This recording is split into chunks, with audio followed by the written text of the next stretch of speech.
एक छोटा सा प्रश्न है, लेकिन ये प्रश्न जो है बड़ा सुंदर है, अगर आप इसे बड़े ध्यान से सुने। अगर जो भक्तजन हैं तो मैं भक्तों के बारे में ही बोलना चाह रहा हूँ। भगवान का भक्त होना क्या है, बड़ी सुंदर बात है। भगवान का भक्त होना क्या है? देखो, सभी भगवान के भक्त होना चाहते हैं। जो भगवान से प्रेम करते हैं, जो जिज्ञासु हैं, जो जानने के इच्छुक हैं, तो वो भगवान के भक्त होना चाहते हैं। और जो भगवान से विमुख हैं वो भला भक्त क्यों? तो मेरा प्रश्न यह है कि भगवान का भक्त होना क्या है? तो आप इसे बड़े ध्यान से सुनिएगा। अगर आप भक्त हैं तो भक्त के अंदर गुण कैसे होते हैं, क्या आचरण कैसे होते हैं, तो उन्हें सुनिए बड़े ध्यान से। उत्तर है इसमें भगवान ही परम गति है। भगवान के सिवा और किसी का चिंतन नहीं होना चाहिए, भगवान का ही स्मरण होना चाहिए हर समय। परम गति, वही एकमात्र भर्ता और स्वामी है। सब कुछ उन्हें ही मानना चाहिए, वही करने वाले हैं, वही मेरे स्वामी हैं। मैं तो कुछ भी नहीं हूँ, अपने आप को निमित्त मात्र समझे।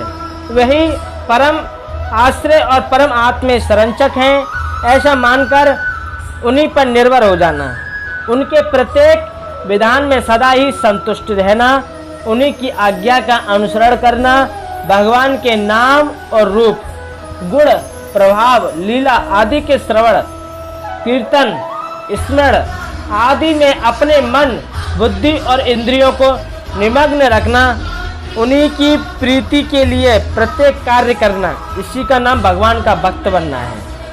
तो आपको भक्ति की परिभाषा मालूम पड़ेगी कि भक्त क्या है, भगवान का पूजन करना क्या है।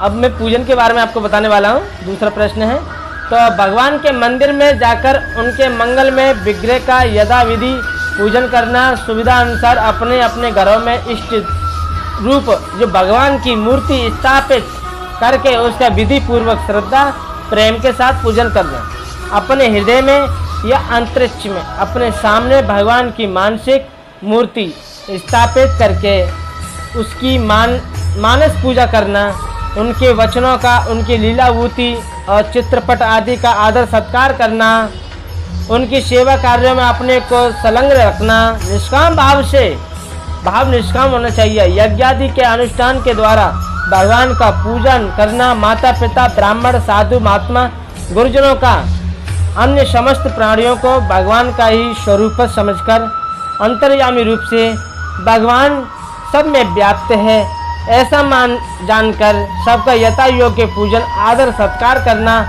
तन मन धन से सबको यथा योग्य सुख पहुँचाने की तथा सबका हित करने की यथार्थ चेष्टा करना, ये सभी क्रियाएं भगवान की पूजा कहलाती है।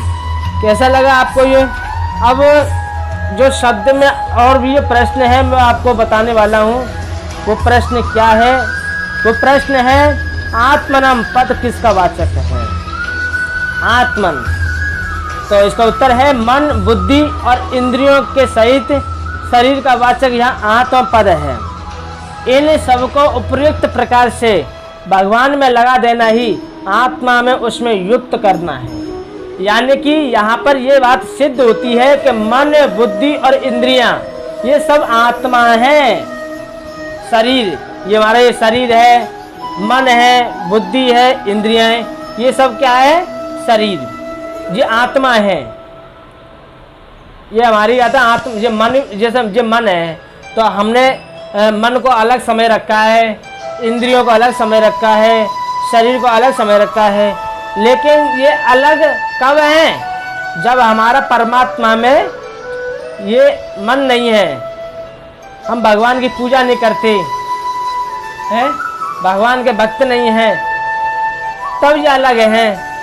और जो परमात्मा में मन हमारा परमात्मा में लग रहा है, बुद्धि हमारी परमात्मा में लग रही है और इंद्रियां भी हमारे परमात्मा में लग रही हैं। जो हमारे 5 ज्ञानेंद्रियां, 5 कर्मेंद्रियां, ये सभी परमात्मा में लगी हुई हैं। शरीर भी गाते हैं लगा हुआ है, तो ये अलग नहीं है, ये भी आत्मा ही है। इस आत्मा है क्योंकि सदा रहने वाला है, एक रस। आत्मा सदा एक रस रहने वाली है। जो परमात्मा का भजन करता है, परमात्मा के चरणों में रहता है, तो हमारी बुद्धि और मन और इंद्रियां और ये शरीर सदा के लिए होते हैं। तो ये कौन हुए? आत्मा, सदा एक रस रहने वाली आत्मा। तो ये भी फिर एक रस हो जाते हैं, रहने वाली। इसीलिए यहाँ पे बताया गया है कि इन सबको उपयुक्त प्रकार से भगवान में लगा देना ही आत्मा को उसमें युक्त करना है। ठीक है, भगवान के परायण होना क्या है, ये प्रश्न है, इसका उत्तर है इस प्रकार सब कुछ भगवान को समर्पण कर देना, भगवान को ही परम प्राम्य, परम गति, परम आश्रय और अपना सर्वस्व समझना, भगवान के परायण होना है। बड़ी सुंदर बात है। तो मेरे प्यारे श्रोताओं, भक्तजनों, मैंने आपको जो प्रश्न और प्रश्न के जो उत्तर आपको बतलाए हैं, कैसे लगे कमेंट बॉक्स में बताइए। जय श्री कृष्ण।